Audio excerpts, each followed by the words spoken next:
What's up guys, it's Blaze Critical here. Today we'll react to a video about Trump's war on cartels. Let's have a look. On September 2nd, in the Caribbean Sea, a U.S. military drone found what it was looking for, a 12-meter-long wooden boat. They're commonly used here by fishermen and also drug traffickers. Typically, the U.S. would stop and search the boat to find out which, but this time, the U.S. just blew it up. 2 weeks later, the U.S. blew up another boat, then another, and another, and another. Donald Trump claimed that Yes, I assume these boats that they would carry the goods, right? And then Trump just blows them up. In my opinion, it is a good base thing that he's doing. And because a lot of the previous president, they didn't really focus the militaries on the cartels. They mainly focused on different countries and things like that. Like you remember in Afghanistan or other places, but they did not really focus on cartels, which I think is honestly, it's a really good thing. So I don't agree with everything Trump is doing, but for this particular case, I do really agree with what Trump is doing. So yeah. So, for example, some of the stuff Trump does is actually really good. For example, his attempt to make peace with a lot of different countries, although it's arguable how many of them succeeded. So, some of them they did succeed, some of them did not succeed. But in general, it is still a good thing. And just hope more people can stop being in camps like, oh, I'm a Trump supporter, oh, I'm a Kamala Harris supporter, or oh, I'm a Democrat. More think in terms of specific issues. Is this policy a good thing? Is this action a good thing? So, for example, in this case, the war cartel is definitely a good thing. Same with Trump trying to broker peace, whether that is successful or not, or some of it successful, some of it not successful. In my opinion, that's a W, right? But there are also some other things that Trump does that are not great, right? So, for example, like the January 1st riot, right? January 2nd riot, right? That was not good. Although, maybe it is a bit indirectly, right? But anyway, let's keep watching. dozens of people killed by these strikes worked for drug cartels, and that this was just the start of his new strategy to stop them. To every terrorist thug smuggling poisonous drugs into the United States of America, please be warned that we will blow you out of existence. We have no choice. But most of Trump's strikes were in the wrong place. Most drugs are produced in Colombia, Peru, Bolivia, and Mexico, then trafficked overland or through the Pacific. Then in October, we found out the real target. Trump is ramping up his military campaign in the Caribbean. Made it clear he wants Venezuelan President Nicolas Maduro removed from power. Trump ordered the Navy's largest and most advanced aircraft carrier to the region. Oh, I did not know this. This is interesting. Yeah. So I have two things to say about this. Yes. So the goods they do move up through lands as well, not just the seas. So hope they also do something about that as well. Okay. So with this also, like, Venezuela's always been more sort of communist and more sort of socialist, right? And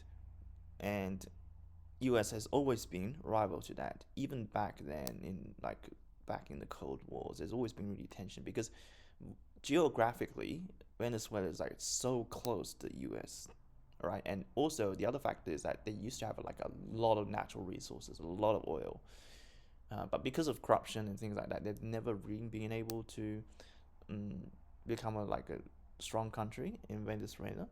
And before, I know Venezuela also had the inflation problem where they just keep printing money, like infinite money, and obviously that has consequences. So a lot of prices are in the millions or something, and that affected everyday citizens. Yeah, and so anyway, so there's always this tension between Venezuela and US. So not surprised here. As the CIA to operate inside Venezuela. Warn Venezuela and its cartels that striking land is next. Oh, great. How did Yes, Trump turn land, a war please. on drug cartels Just what I was saying, they should stop everything, including the land. into a potential war with Venezuela? This is not stretching the envelope. This is tearing the envelope apart. Where could he take that war next? It seems like a recipe for a war that could go on forever.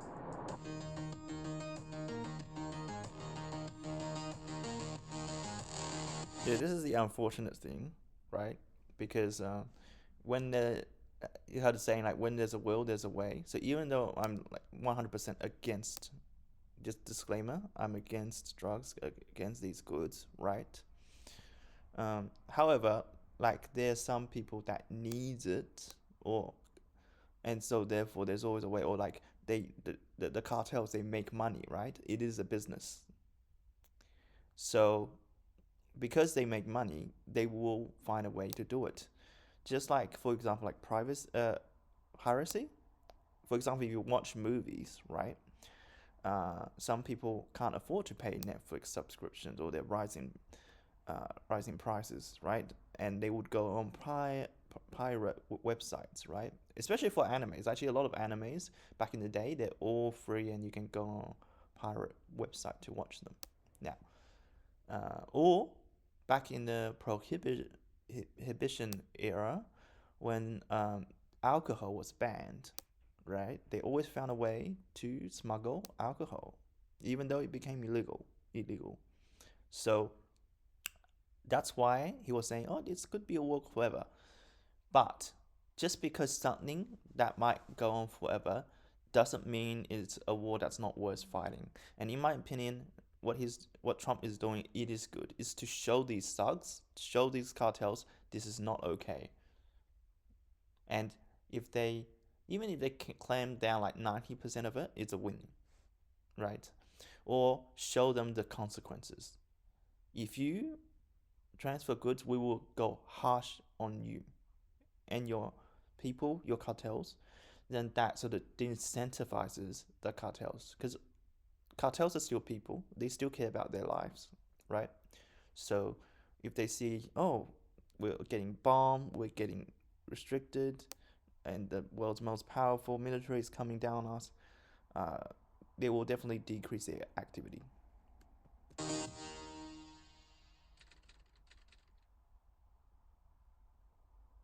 Trump's right about one thing: the cartels are stronger than ever. The first modern drug cartel was formed in the 1970s by a Colombian named Pablo Escobar. He smuggled cocaine through the Caribbean and made millions of dollars. Then he united several gangs into one organization and made billions. By the 1980s, the Medellin cartel was making 80% of the cocaine trafficked into the US, and its private army wreaked havoc across Colombia. This is the most violent of cities. There's a killing here every 3 hours, some committed by these motorcycle gangs who work on retainers for the cartel. The Medellin cartel was too powerful for the Colombian government to take on alone, so the US helped by sending its law enforcement agencies and its military. America's public enemy number one in the United States is drug abuse. Richard Nixon was the first president to declare a war on drugs, but Ronald Reagan supercharged the military's role in it. He sent so-called military advisors and weapons to Colombia and ordered the Navy to shut down. Interesting. So Trump is not the first president that goes on a war on drugs, but I feel like as of recent, like within like last 5 to 10 years, there's not really been a war on cartel. So I think still a big W from Trump to restart this. Trafficking routes. But the war on drugs wasn't an actual war, and the Medellin cartel wasn't an invading force that the military could shoot without warning. It was a group of criminals. So while the military could help find cartel members, law enforcement arrested and prosecuted them. Yeah, that's the other thing, because these cartels, they operate, yes, they send goods to the US, right?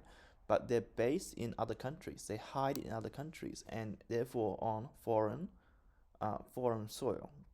And US doesn't have, back then, the US are not willing to go into into a foreign country to get these cartels, right? It would be really rare. It would need like processes with their local government, and sometimes it doesn't work because the governments know that the cartels are bringing them money, and a lot of these third world countries, they're corrupt, and the government officials are corrupt, and therefore they don't allow the US to come in and to get these cartels members. So that has been one of the issues in the past. But let's see how if Trump has a way around this. That's how the US helped dismantle the Medellin cartel and eventually find Escobar, who died in a shootout. But the war on drugs continued, and presidents kept involving the military in it. George H.W. Bush invaded Panama, partly by citing Panama's leader's indictment for drug trafficking. Bill Clinton deepened the military partnership with Colombia, and under George W. Bush, the military shared intelligence with Mexico. This strategy didn't win the war on drugs, but it made a difference. Had the U.S. never focused on this issue, you could only imagine these groups could be even more powerful, right? Will Freeman is an expert on organized crime in Latin America. But has this stopped drug flows or radically decreased them into the United States? No, it has not. Overdose deaths from cocaine and heroin increased over the last 25 years, and deaths from fentanyl skyrocketed to almost 80,000 in 2023. This demand kept the cartels in business. After the Medellin cartel, the Cali cartel took over. Then Colombians started trafficking through Mexican criminal groups who evolved into even deadlier cartels. When the US and Mexico cracked down on them, they just fractured into more cartels. Today, these cartels are partnering with criminal groups in Europe and Asia to traffic drugs around the world and make tens of billions of dollars a year. Yeah, it is a big industry, as I was just saying. Like, it's because there's a demand. That's why this happens. It makes money. So even though the risk is really high, they still do it. It's pretty sad. But that's why we got to stand up for it. So war on drugs is a good thing. Innovate new ways to evade detection and diversify into other crimes like human trafficking and wildlife poaching. These are really formidable organizations. And as long as there's that demand and as long as there's robust supply, then fundamentally I think you're going to be talking about putting a lid on a situation, but not eliminating it altogether. But Donald Trump came into office with a new plan to fight the cartels. It didn't involve curbing demand or law enforcement. The cartels are waging war in America, and it's time for America to wage war on the cartels. This story is moving super fast. Trump is striking blows in the Caribbean and in the Pacific, and he recently authorized the CIA to work inside Venezuela. Now, what interests me about this story is how different outlets are covering it. This level of insight is only possible thanks to our... So the difference is that Trump actually managed to get access in foreign sales, so sending troops inside other countries to get the cartel members. I think that's the big difference. Our sponsor this week, Ground News. Compared Ground to News his predecessors, previous presidents. Is the only website and app that doesn't just track global news events, it dissects them. It I haven't yet to try this. Yeah, I always see this in like sponsors in videos. Yeah, it gives me a clear sense of how they're being covered, whether that's by factuality or reliability or ownership or political bias. In this case, this story is covered by 715 outlets. Outlets on the right are emphasizing how this is a maximum pressure tactic against a tyrant or socialist president. And outlets on the left are focusing on the regime change motive and criticizing the unprecedented acknowledgement of such actions. Ground News also lets me explore stories from all over the world, giving me a sense of what may be overlooked by Western media. Basically, my job is to understand not just what's being covered, but how it's being covered. And Ground News makes that job easier. And I want the same.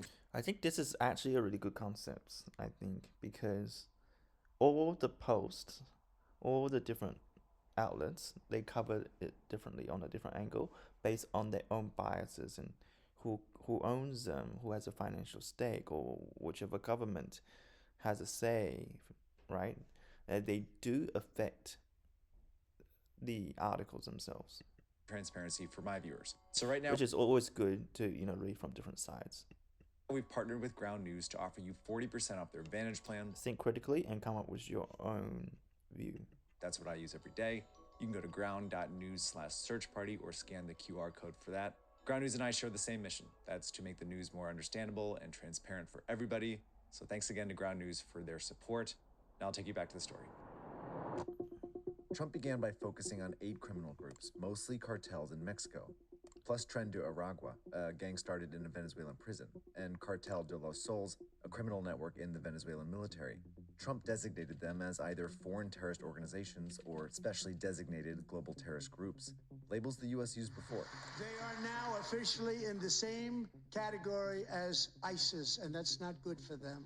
But these labels didn't have anything to do with the military. They just broadened U.S. law enforcement's abilities to prosecute and sanction the cartel. It's just a way for them to have political power to action on these things, like actually go deadly on them, which is good. And people linked to them. So whether that is a business which launders money or goes into business with a cartel, to an immigrant who may be forced to pay a ransom fee, it allows to cast that very, very wide net. But then Trump sent a Navy fleet to the Caribbean and authorized it to strike a boat suspected of running drugs for Tren de Aragua. He then wrote to Congress that the people killed were unlawful combatants in an armed conflict, and that the strikes were in self-defense. In other words, because drugs are killing Americans, and those drugs are trafficked in by cartels. Yeah, unfortunately, there will be collateral damage, wouldn't it? Because some of them, they are very bad people, right? But sometimes, like, they could be like hostages or something like that, right? So we don't know. But I still think it's generally speaking a good thing. But there are nuances, right? Even in this like war on cartels, right? If they harm innocent people, it's still, you know, not good. But overall, I would say it's still a good thing. Okay, there will be unfortunately some collateral damage. Trump wanted to view the cartels as Maybe they can combatants examine the ways in which they go about going it. But in my opinion, going aggressive is still a good thing. in a war and use military force against them.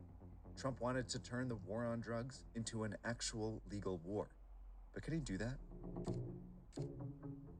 Under the Constitution, only Congress can declare war, which it didn't. Nor did Congress pass what's called an authorization of military force. If anything, Trump seems to be claiming his power under the Constitution's Article 2, which names him the Commander-in-Chief of the Armed Forces. It's how Obama, Trump in his first term, and Biden justified some military operations. It's an already dubious legal argument that Trump is stretching even further. Yeah, see, the previous two presidents didn't really go on a war with drugs, right? They focus on other countries. I think by Trump focusing back on the cartels, I think is a good thing. Who the military kills matters too. These strikes targeted members of enemy governments, militaries, and rebel groups. Trump is killing criminals. There are so many problems with that. Jeffrey Korn is a law professor and retired military lawyer. Most fundamentally, it's not their goal to kill Americans. The U.S. considers Al-Qaeda and ISIS to be enemy combatants because they launched attacks to kill Americans, and because they commanded their members to do it. Think of Farouk Abdab-Muttalib, the underwear bomber. He boarded a plane in London and tried to blow it up because he was obeying orders from Al-Qaeda leadership. The question now is whether Tren de Aragua, commanding people to traffic lethal drugs to the U.S., makes them combatants too. This is not an evolution of that concept. If you're selling drugs, you want your customer to live, not die. Trump also hasn't released any evidence that these people were working for Tren de Aragua. But it's a very bad thing. It leads to people dying. And even if they don't die when they become addicted, it has a very adverse effect on them. Right? You can read articles all about that, first-hand accounts, things like that. So it can ruin someone's life, for sure. Strike reportedly killed a fisherman. We're killing people, and we don't know who they are, but the truth is, unless and until Congress were to contest this claim of war power, the president is going to run with it. And Congress isn't contesting it. When a measure came up to bar Trump from striking more boats, Republicans blocked it. So even though Congress hasn't authorized Trump's actions, they've also decided not to stop him. In October, Trump deployed more warships, fighter jets, drones, a submarine, and some 10,000 troops to the region, and authorized the military to strike more boats. But then, Trump went a step even further by claiming that Tren de Aragua is controlled by Venezuela's dictator, Nicolas Maduro.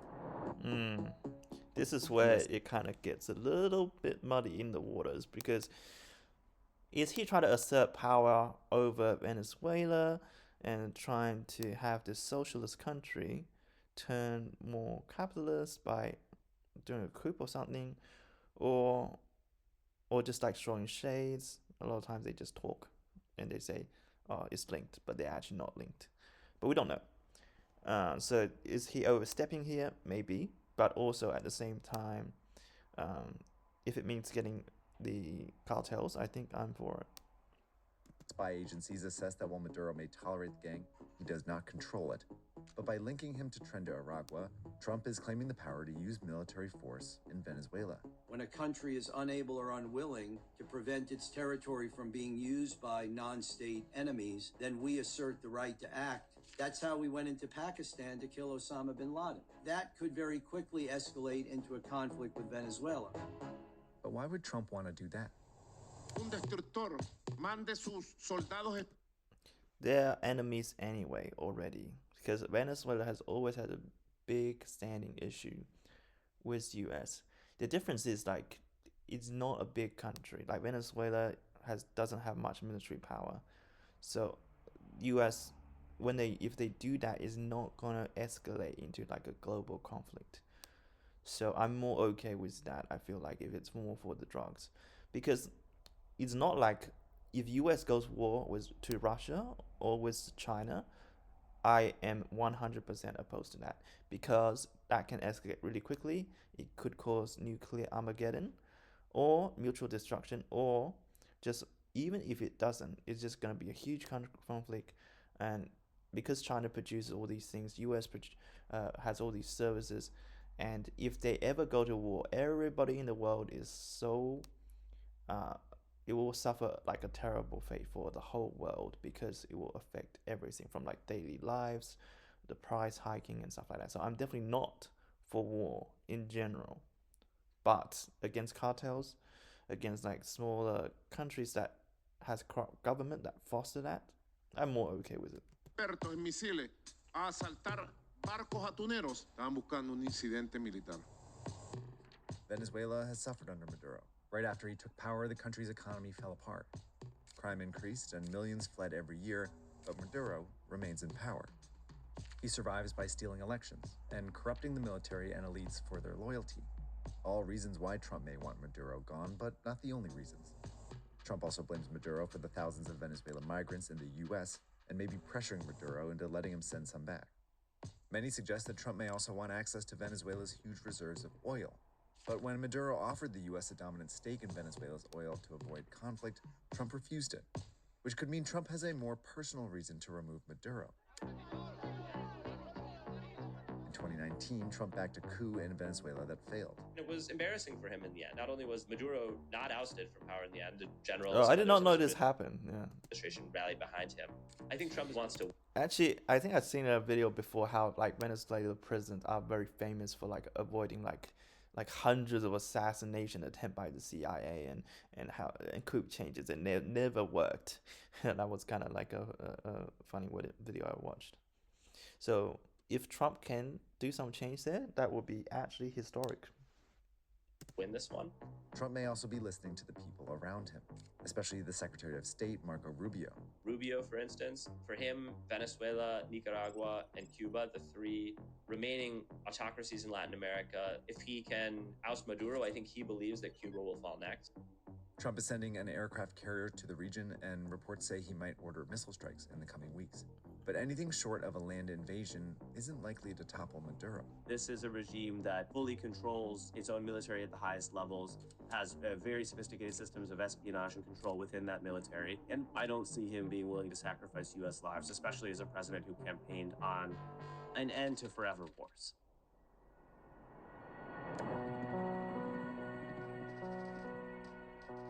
The war on terror started after 9/11, when Congress authorized President Bush to use force against basically anyone he could link to al-Qaeda. Later presidents used these broad limits to justify fighting in dozens of countries for 2 decades. It left the U.S. exhausted and, by some estimates, killed 4 million. So war on terror was definitely not a really good idea because that led to the whole Middle East situation and how the wars were never ending and they never achieved any of their objectives. They had to back out.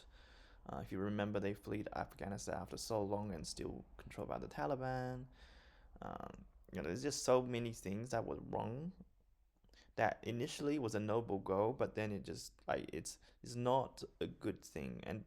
And yeah, so I do understand where the video is kind of coming from. So I think they should be more conscious of how they approach it, right? Maybe don't do a land invasion. But it's better. I always believe it's better to change within. If they can somehow, if the U.S. can like influence within, like the Venezuelan government, and adding pressure on with sort of the seas and attacking the drug boats and things like that, and more importantly, just the information warfare, it would be better. I would prefer that over war. Because if they go in with land troops, it can get ugly really soon. million people, something Donald Trump promised not to repeat. We spent $9 trillion bombing the hell out of the Middle East. And what the hell did we get other than lots of dead people, including our people? Under Trump, we will have no more wars, no more disruption. This I am very supportive of. This is one of the other things I'm very glad about Trump, because before, basically Americans like a military industrial complex. They make money off like invading other countries, getting their oil, etc. And the military controls has huge sway in the government as well. So that's why every single president, most of them, they just keep going to war. And when Trump came in and said we're gonna actually stop doing less of that, right? Generally, I think he still went to war with Nigeria a couple of weeks ago. He was talking about maybe doing that, but most of the time, for most cases, Trump wanted more peace and less war escalation and invading other countries. I think this is very good. Moving from away from being the world police is a good thing. No wars. My rhetoric is going to keep us out of wars. But Trump's war on the cartels has even fewer limits than the war on terror. He doesn't have permission from Congress, nor is he even seeking it. I don't think we're going to necessarily ask for a declaration of war. I think we're just going to kill people that are bringing drugs into our country. Trump is also claiming the power to kill suspected criminals. That's a much larger group than suspected terrorists linked to Al Qaeda. Mexican cartels are responsible for most of the drugs trafficked into the U.S., and Trump considered striking them before. The president pulls me aside on at least a couple occasions and suggests that maybe we have the U.S. military shoot missiles into Mexico. For what? He would say to go after the cartels. But the authority Trump is claiming could also include the power to strike the criminal groups those cartels work with, or any group Trump deems as putting the U.S. in danger. The problem is Trump is claiming the power to go to war against anyone, anywhere, forever. What could be more of a forever war than going after a set of nameless, faceless cartels until they stop waging war on Americans, which I think we all know is, in some volume or other, never going to stop. And if Trump can declare war on criminals, what's stopping other countries from doing it too? Do we really want other governments to be able to say, well, I've got a criminal problem, so now I'm just going to call it an armed conflict and unleash combat power like I'm in a war? There's a human consequence for that. Congress is supposed to place limits on the president's power to declare war. Trump is showing what can happen when it doesn't. Yeah. Hey everyone, thanks for watching. If you haven't subscribed to... Yeah, this is where I disagree. I think going after these criminals, these drug cartels, are definitely a good thing. I think countries should collaborate, should invite other countries to come in to deal with the problem. And if the country is not cooperative, because the government itself is corrupt, especially in these third world countries, I think Trump and the US is in a unique position to do that because they have much more superior, overwhelming power in both military and soft power to be able to do that. And I think generally speaking, it is actually a good thing, and I do support it. I do support the war on cartels, but I do not support war in other countries and other foreign, so like the US has done before. And so, in both of these cases, W Trump. I do support Trump in these regards. But as I said, it's an issue by issue problem. So some of the things Trump are doing, I don't support. So yeah. So everyone think critically, and have a good day. Thank you for watching.